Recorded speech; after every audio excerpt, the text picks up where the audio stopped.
양쯔강 유역에 폭우가 연일 계속되고 있으며 중국 수자원부는 26일 2020 양쯔강 3호 홍수를 발령했습니다. 그러나 3호 홍수가 발령된 다음날 산샤댐 상류에서 지진이 발생했는데 7월에 들어서만 인근에서 6번이나 지진이 발생해 산샤댐에 대한 불안 여론이 더욱 커지고 있습니다. 이에 대해 전문가들은 만약 산샤댐이 붕괴된다면 원인은 홍수 때문이 아니라 지진이 더 직접적인 원인이 될 수 있다고 지적하고 있습니다. 중국 지진청에 따르면 7월 27일 오후 4시 6분에 쓰촨성 이빈시 창寧현의 지하 8km의 얕은 깊이에서 규모 3.0의 지진이 발생했습니다. 다행히 큰 지진이 아니라 문제는 없었지만 우려되는 건 7월에만 6번의 지진이 집중적으로 발생한 겁니다. 7월 2일 댐과 가까운 쓰촨성 아바현 지역에서 3.2 규모의 지진이 발생했으며 같은 날 쓰촨성 창寧현에서 3.3 규모의 지진이 발생했습니다. 7월 6일에도 쓰촨성 뮬리현에서 7월 12일에는 충칭시 우산현에서 지진이 발생했으며 12일에는 쓰촨성 아바현에서 지진이 발생했습니다. 또한 중국 당국의 공식 데이터에 따르면 6월 말에도 양쯔강 상류에서 여러 번 지진이 발생했습니다. 6월 30일 쓰촨성 이빈시 공산현 지하 9km 지점에서 3.7, 6월 28일 쓰촨성 창寧현 지하 11km 지점에서 3.5, 6월 27일 쓰촨성 웨이위안현에서 3.0의 지진이 발생하고 같은 날 윈난성 투어시 장성현에서도 10km 깊이에서 3.2의 지진이 발생했습니다. 6월 말에만 4번의 지진이 발생한 겁니다.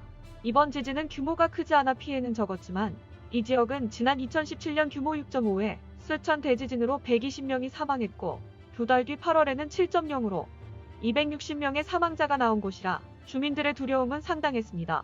더군다나 지금 계속되는 산샤댐 상류에 계속된 홍수도 지진과 관련이 있을 수 있다는 전문가의 의견이 나오는 상황입니다. 지진으로 인근 산의 토사가 무너져 하상이 높아지고 산속 지하에 흐르는 지하수까지 대량으로 유출되면서 수량이 급격하게 늘어나 홍수량이 더욱 많아졌다는 겁니다. 지금도 계속되는 양쯔강 상류의 폭우는 산샤댐에 엄청난 압력을 지속적으로 가하고 있는 상황입니다. 이처럼 강 상류의 빈번한 지진으로 댐 안전은 계속 위협받고 있는데 당국자들은 주민들에게 댐 붕괴 위험이 없다고 강하게 선전하고 있습니다. 수자원 전문가들은 지진으로 산의 토사가 계속 흘러내리는 상황이라 조금만 더 강도가 센 지진이 온다면 댐의 안전은 보장받지 못할 것이라고 경고하고 있습니다. 중국 수자원 전문가 왕웨이루는 지진이 산샤댐 붕괴의 중요한 변수라면서 오히려 홍수량보다 지진으로 인한 붕괴 가능성이 더 높을 수 있다고 예상했습니다. 그러면서 산샤댐은 최대 규모 6지진까지만 막을 수 있게 설계됐는데 그동안 많은 압력을 받아 외형상으로도 굴곡이 보일 정도로 변형돼 있어 실제로는 더 작은 강도에도 위험할 수 있다고 설명했습니다.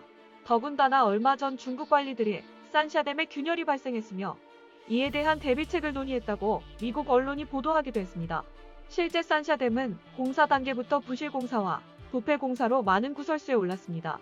15년 공사 기간 중에 불법 행위로 소송만 80건, 사법 처리 인원만 113명에 달할 정도로 부실 공사로 유명했던 공사였습니다. 왕웨이루는 산샤댐 주변은 산이 가파른 지형이라 지질학적 조건이 매우 열악하기에 항상 재난이 우려되는 지역이라면서 비가 많이 오면 산에서 수많은 토사와 물이 쏟아지는 지질적 위험을 안고 있는 곳인데 왜 이곳에 댐을 건설했는지 도무지 이해할 수 없다는 입장을 보였습니다.